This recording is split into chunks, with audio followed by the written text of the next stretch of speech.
I get it when a friend says they're about to drop a few thousand on a laser system for a big concrete pour. The first thing I ask is whether they've actually looked at the trade-offs. Do you really need a rugged, semi-auto laser? Or will a cheap handheld do? It's a question that comes up a lot in the forums where contractors compare tools, and the answer can mean the difference between a smooth finish and a day of rework. If you're sitting on the fence about the Leica Rugby CLH with the CLX300 semi-auto grade, the link is in the description if you want to check the product details on Amazon. The Rugby CLH is marketed as a workhorse for concrete formwork, height adjustments, and land leveling jobs. In plain language, it's the kind of tool you'd bring to a site where you need a laser line that stays on a single slope while you move around a whole slab or a roadbed.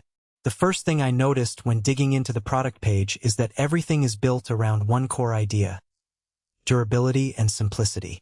The unit is sealed to an IP68 military rating, which basically means you can toss it into rain, mud, even a shallow trench, and it'll keep humming. That's not just a marketing brag, it matters when you're standing on a wet foundation, trying to keep a laser line level while a crew is pouring concrete next to you. One of the most practical strengths is the CLC combo. Instead of juggling a separate remote and a receiver, Leica has welded those two pieces together into one handheld. In real-world terms, that cuts down on the number of components you can lose on a busy site. I've seen crews waste half a morning hunting for a stray receiver that got slipped into a toolbox. With the combo, you just click it on, point it at the laser, and you're ready to go. It also means the alignment process is quicker, no fiddly wiring, just a single unit that you can hand off to the next worker without a tutorial. The semi-auto rotating laser with up to an 8% slope adjustment is another piece that feels very site-focused. Imagine you're laying a concrete slab that needs a gentle 2% slope for drainage. You dial in that grade on the Rugby, and the laser takes care of keeping the line at that angle as it rotates 360 degrees. For a concrete formwork crew, that translates to fewer manual measurements, less chalk, and a more consistent finish across the whole surface. I've watched a small contractor use it to set out a driveway grading plan. He set the grade, walked the laser line with his crew, and within minutes they had a reference line that stayed true even as they moved the laser around the perimeter. Now, the same simplicity that makes the Rugby CLH easy to use also caps its flexibility. The system only supports a single grade at a time. If your job calls for multiple slopes, say a stepped retaining wall where each tier has a different pitch, you'll have to redial the grade each time you move to a new section. For large, multi-grade projects, that could become a nuisance.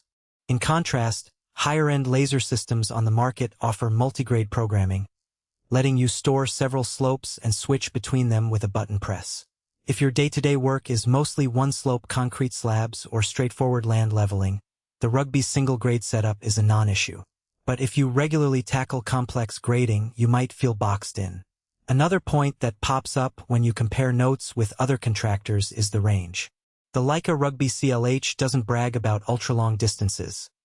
Its sweet spot is the typical site where you're working within a few hundred feet of the laser. If you're a road contractor laying out a kilometer-long highway, you'll likely need a system with a longer linear-sight capability and maybe a higher-grade laser class. For most concrete contractors, though, the Rugby's range is more than enough, especially when you factor in the rugged housing that protects the internals from dust and water that would quickly ruin a cheaper unit. Cost is the elephant in the room. Leica tools sit in the premium tier, and the Rugby CLH is no exception. You'll be paying more than you would for a generic rotating laser, but the question is whether the added durability and integrated remote justify the price tag for your specific use case. From what I've gathered, companies that run daily pours and have to replace laser equipment often find that the Rugby's IP68 rating actually saves them money in the long run. A cheaper laser might need a replacement after a few months of exposure to concrete dust and rain, whereas the Rugby can survive months of rough handling with minimal maintenance. That durability is where the value really shows up, not in the headline spec sheet, but in the reduced downtime and fewer replacement orders. Who should consider buying it? If you're a contractor who does a lot of concrete formwork, especially where a consistent slope is crucial, think foundation walls, floor slabs, or any application where drainage,